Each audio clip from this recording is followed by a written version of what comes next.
Voilà, bonjour à tous et bienvenue à ce 9e webinaire Un clic, un projet organisé par SEBL Grand Est. Le sujet du jour, vous le connaissez, c'est piscine et centre aquatique, les moyens de maîtriser un ouvrage complexe. Et tout de suite, trois éléments pour bien cadrer notre discussion d'aujourd'hui. Premier élément très important sur lequel nous reviendrons, il est essentiel pour que les élus puissent maîtriser le projet, de définir en amont son besoin dans un programme. Nous y reviendrons.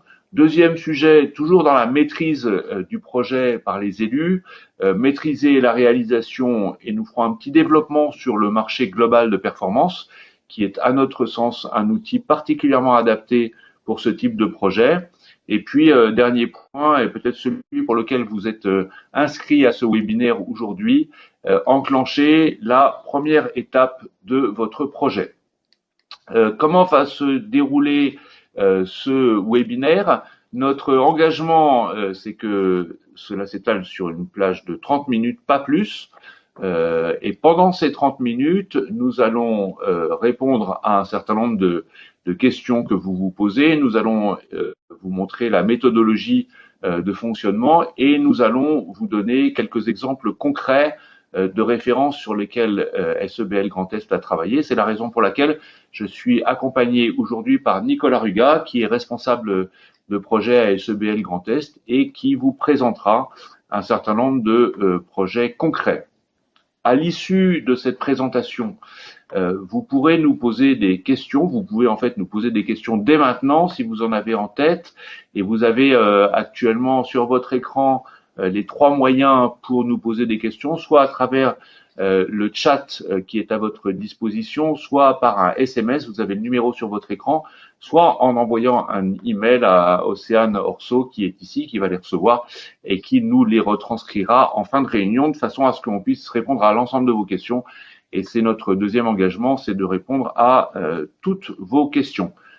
Vous pouvez, là où vous êtes, régler votre écran de façon à choisir entre, comment dirais-je, le visage des gens qui parlent ou la présentation par les slides. C'est évidemment cette deuxième option que je vous recommande.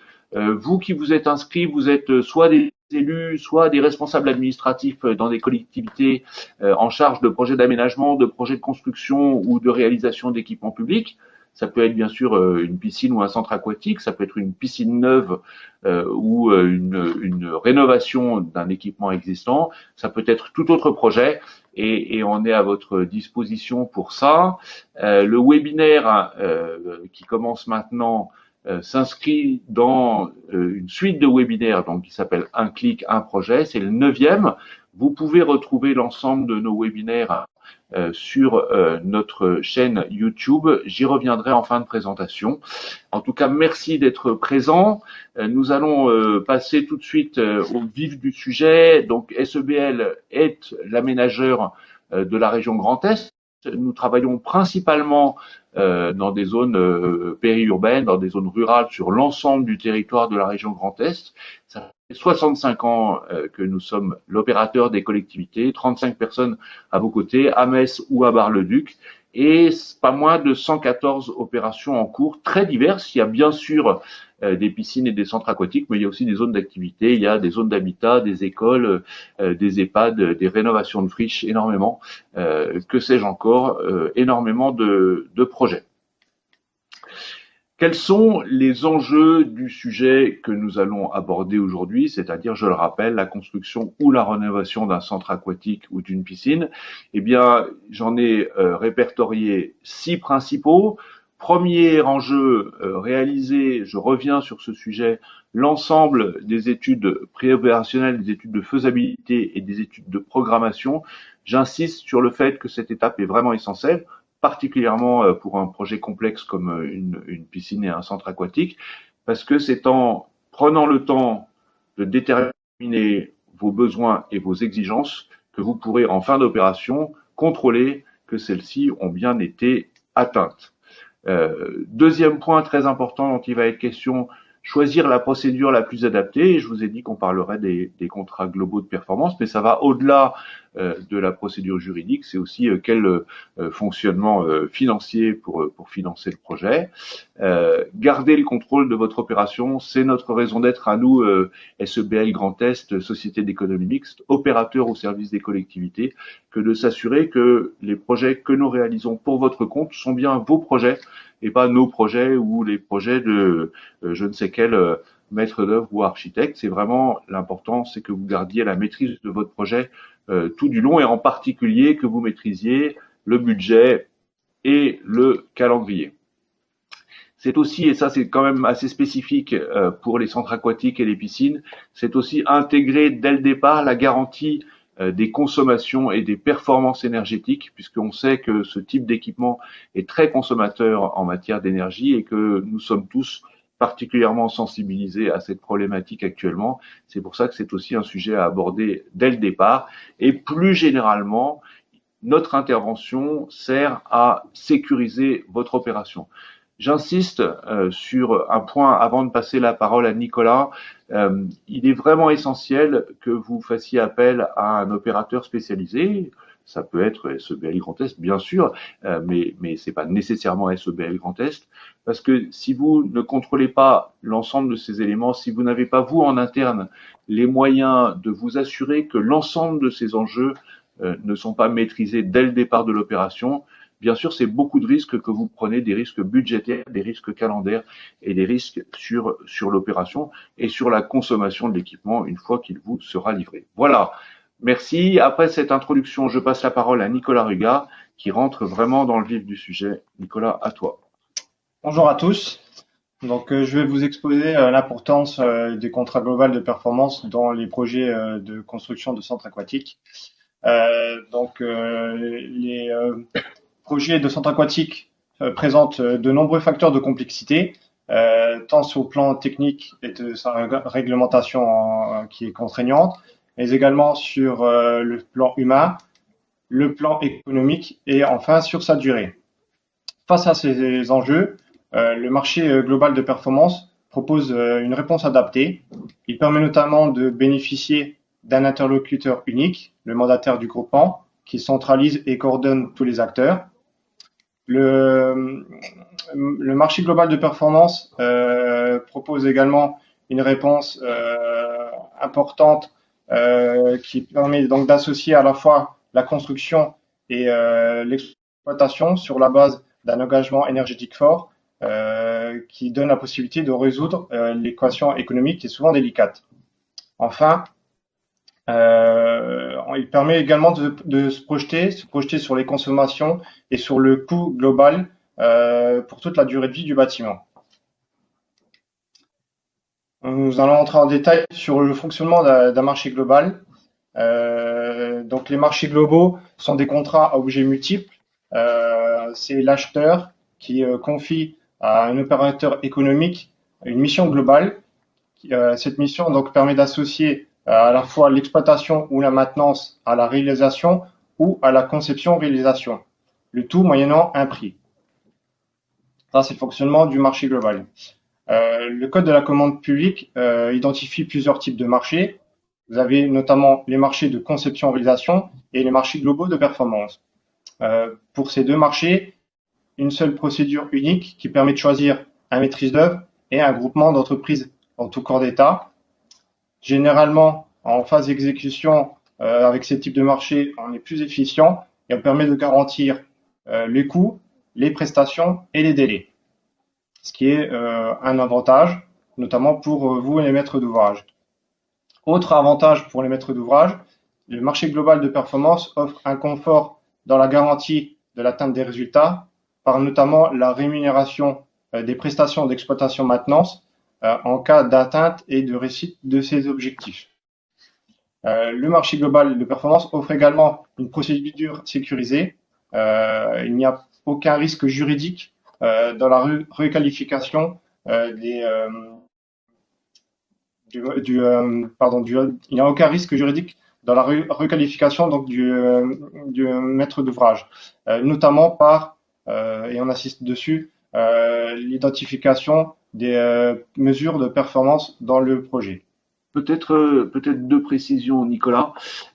Première précision, SEBL Grand Est, dans les opérations que nous vous décrivons, est votre représentant à vous en tant que maître d'ouvrage. Nous, on fait de l'assistance à maîtrise d'ouvrage, et donc nous n'avons pas vocation à être attributaires du marché global de performance pour que les choses soient parfaitement claires. Nous vous accompagnons dans la mise en œuvre et l'attribution du marché global de performance, mais en général, l'attributaire du marché global de performance, c'est plutôt une entreprise de construction qui intègre la maîtrise d'œuvre dans son groupement. Tout à fait. Hein, voilà, c'était une petite précision importante. Deuxième précision importante, le marché global de performance qu'on est en train de vous présenter représente une vraie révolution dans l'acte de construire, puisque pour la première fois, on sort du schéma traditionnel dans lequel on construisait un projet, on livrait le projet au maître d'ouvrage, et puis le maître d'ouvrage se débrouillait avec. Aujourd'hui, dès l'origine du projet, on fixe les objectifs en matière de performance et de consommation énergétique notamment, pas seulement, mais notamment. Et après, pendant la durée de vie, en tout cas pendant les premières années de la durée de vie de l'objet immobilier, on contrôle, voilà, donc on intègre la durée de vie de ce qui est construit dans le contrat. Voilà, et ça c'est une vraie nouveauté, c'est une révolution, j'allais dire ontologique de l'acte de construire, parce que ça va bien au-delà de ce qu'on faisait jusqu'à présent. Je te repasse la parole. Merci. Donc, voyons en détail maintenant les caractéristiques d'un marché global de performance. Vous avez deux notions importantes et étroitement liées, les performances, les pénalités. Donc, les performances, elles doivent être identifiées dans le contrat, elles doivent être mesurées. Les pénalités, elles doivent être en adéquation et suffisantes pour ne pas perturber le fonctionnement du marché et surtout être en lien avec l'atteinte des objectifs. Pour la portée de l'obligation d'un volet maintenance, il n'y a pas de texte réglementaire en la matière.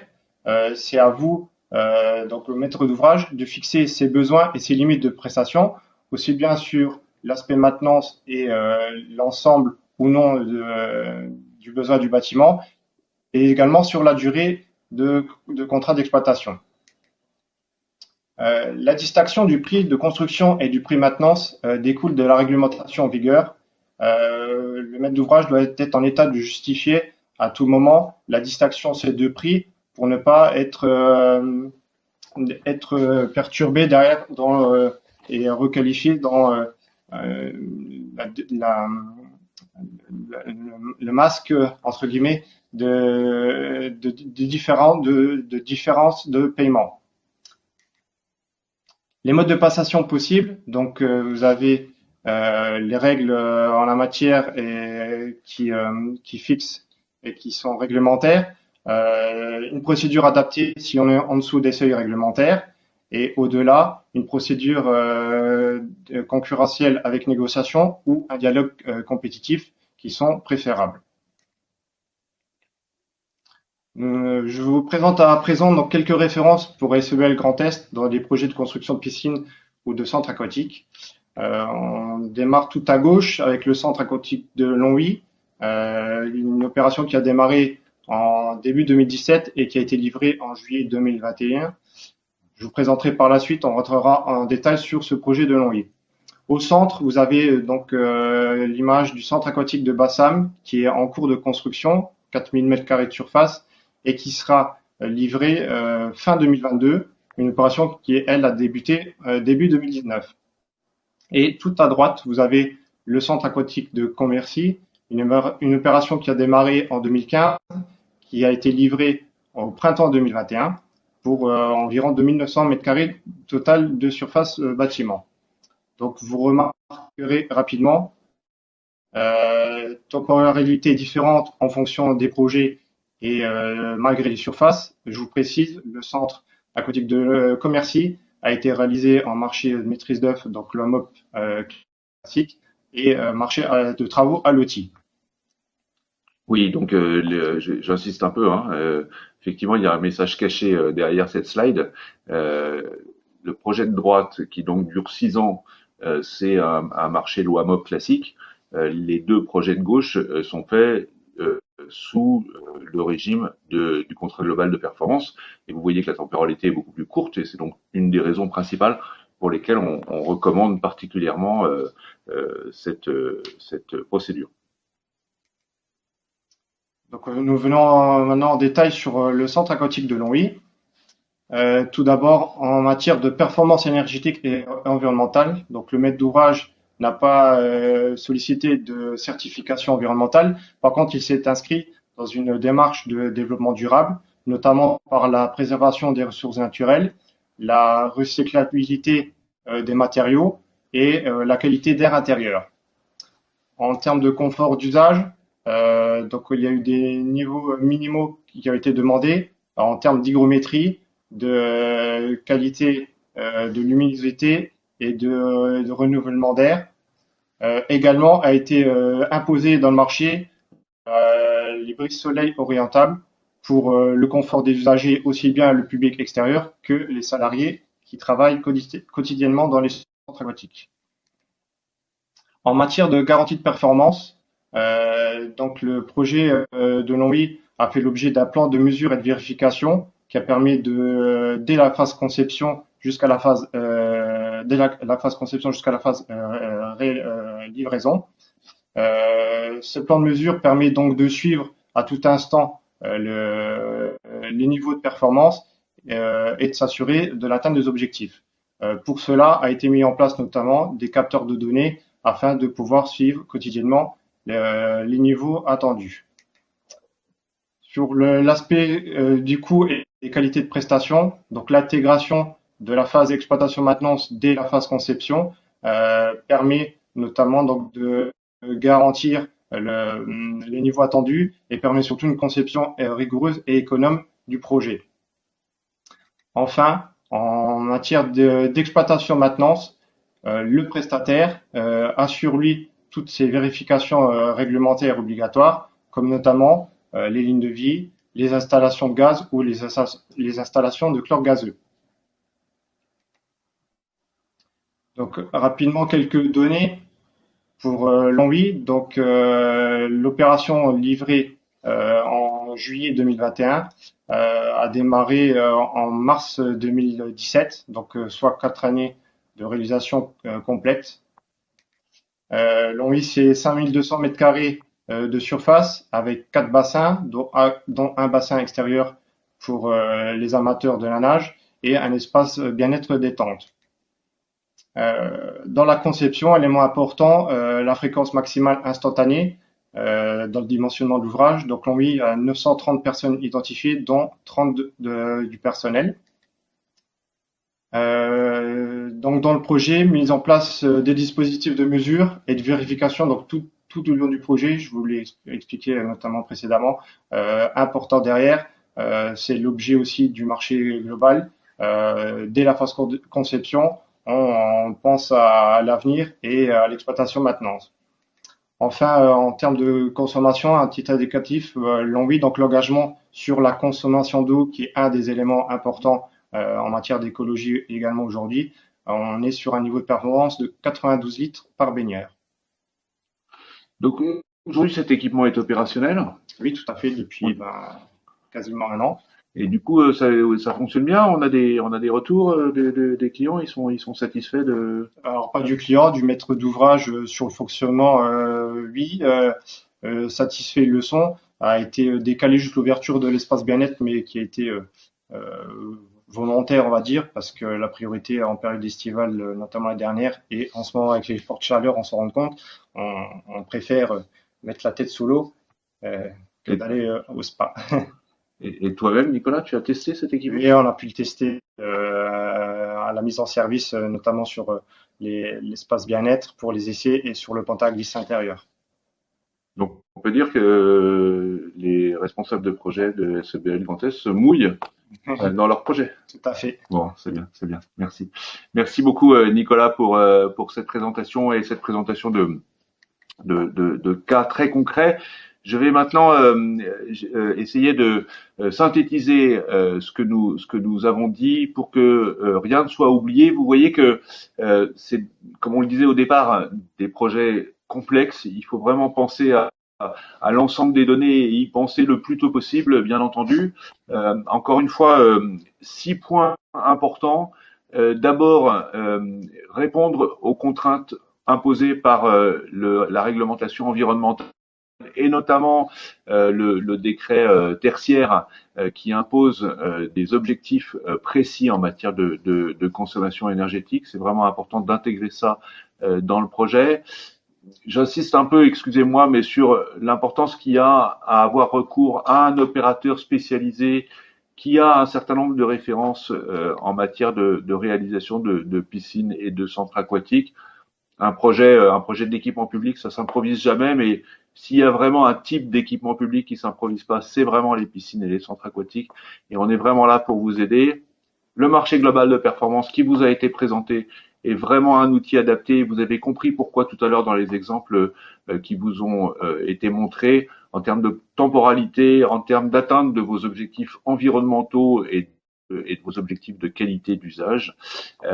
Il est très important dans ce but, et c'est vraiment ça le bénéfice du marché global de performance, c'est d'intégrer dès l'origine les contraintes de consommation dès la conception du projet. Et donc la forme juridique, vous l'avez bien compris, du contrat global de performance permet de fixer à l'équipe cohérente constructeur-concepteur des objectifs en matière de consommation et d'appliquer des pénalités au cas où les objectifs ne sont pas atteints. C'est ce qui fait entre autres que les objectifs sont atteints. Et donc, ça vous permet d'atteindre durablement vos objectifs de performance énergétique. Voilà. Et enfin, on n'en a pas trop parlé, mais sécuriser et globaliser la procédure d'achat. Le contrat global de performance a un autre intérêt dans la période actuelle où malheureusement on est confronté à des défaillances d'entreprise, et quand il y a une défaillance d'entreprise en cours de chantier, on sait que ça perturbe considérablement les chantiers. Dans le contrat global de performance, c'est le mandataire qui a la responsabilité d'assurer le remplacement de l'entreprise défaillante, alors qu'en loi MOB, il faut à nouveau réattribuer un marché. Voilà. Il y aurait plein d'autres choses à voir. On est obligé de rester concis. On reste dans le délai. Il est 11h54. Donc vous voyez qu'on est vraiment dans notre timing. S'il y a des projets qui vous viennent à l'esprit, vous avez sans doute reçu dans votre collectivité le guide pratique, ce qu'on appelle le guide de l'élu, et donc qui recense un certain nombre de projets types, dont les centres aquatiques, dont les équipements sportifs, mais aussi les maisons de santé, la concession d'aménagement, que sais-je encore, des projets précis que vous pouvez avoir. Si des projets vous viennent à l'esprit, n'hésitez pas à prendre contact avec nous. Nous-mêmes, de notre côté, nous allons vous envoyer un mail de façon à vous proposer un rendez-vous pour étudier vos projets. Encore une fois, ça peut être un projet qui est l'objet du webinaire d'aujourd'hui, mais ça peut être tout autre projet que vous avez dans votre collectivité. On est vraiment à votre disposition. Vous pouvez retrouver nos précédents webinaires sur la chaîne YouTube, et j'ai particulièrement votre attention sur le webinaire numéro 3 qui portait précisément sur le contrat global de performance. Donc on va dans beaucoup plus de détails sur ce sujet, et le webinaire numéro 7 sur la rénovation énergétique des bâtiments. Donc vous pouvez vous y référer. La formule est toujours la même, hein, ça dure une demi-heure. Donc vous permet d'avoir un aperçu assez précis des projets, toujours avec des exemples concrets. Voilà. On va maintenant passer à la séquence questions-réponses. Alors, on a reçu une seule question que je vous lis. Nicolas, c'est toi qui vas répondre. Est-ce que le contrat global de performance est également adapté pour la rénovation d'un centre aquatique existant? Et je rajoute un point à cette question qui n'est pas dans la question, c'est est-ce qu'on a des exemples concrets? Alors oui, tout à fait. Le marché global, il est aussi adapté pour la rénovation, la réhabilitation des centres aquatiques existants ou des piscines existantes. Déjà, ça permet de répondre aussi, suivant les surfaces, au décret tertiaire pour les projets donc qui sont concernés. Et dans tous les cas, il n'y a pas de distinction ou de réservation pour les conceptions neuves pour les marchés globaux. Du moment que, comme on l'expliquait, vous avez un niveau de performance à atteindre et un suivi derrière en termes de maintenance, tout projet reste adapté. Est-ce qu'il y a un seuil d'investissement en dessous duquel le marché global de performance n'est pas adapté ou est-ce que ça marche pour tous les projets? Ça marche par tous les projets. Après, c'est plus par retours d'expérience. On va dire, on a entre guillemets un seuil limite estimé autour des 5 millions d'euros, 4,5, où surtout en réhabilitation, vous avez un peu moins d'entreprises qui candidatent derrière, même si on a, et surtout les mainteneurs, qui sont spécialisés aujourd'hui, qui diversifient leur activité et qui sont prêts à venir sur cette part de marché. Mais c'est sûr qu'aujourd'hui, c'est encore le cas sur d'autres projets. Les projets les plus nobles sont les projets de construction. Merci beaucoup Nicolas pour ces réponses. Alors, si vous avez d'autres questions, je regarde Océane, il n'y a pas d'autres questions qui sont arrivées. Si vous avez d'autres questions, encore une fois, n'hésitez pas à nous appeler. On est vraiment à votre service. On est là pour accompagner les projets des collectivités. Je vous l'ai dit tout à l'heure, on a 114 dossiers en cours. Donc, on n'est pas un prêt, on est preneur à condition que ça serve l'intérêt général. Donc, n'hésitez pas, gardons le contact. Vous pouvez revenir vers nous. Vous pouvez vous brancher sur notre site internet, sur les réseaux sociaux. Vous pouvez venir nous voir à Metz ou à Bar-le-Duc. On est à votre disposition ou prendre rendez-vous. On est vraiment dans les temps. Il est 11h58. Merci beaucoup pour votre attention et on reprendra contact avec vous prochainement pour un prochain webinaire à la rentrée maintenant. Le sujet n'est pas encore décidé, mais on vous tiendra informé. Merci beaucoup de votre attention et à très bientôt. Merci.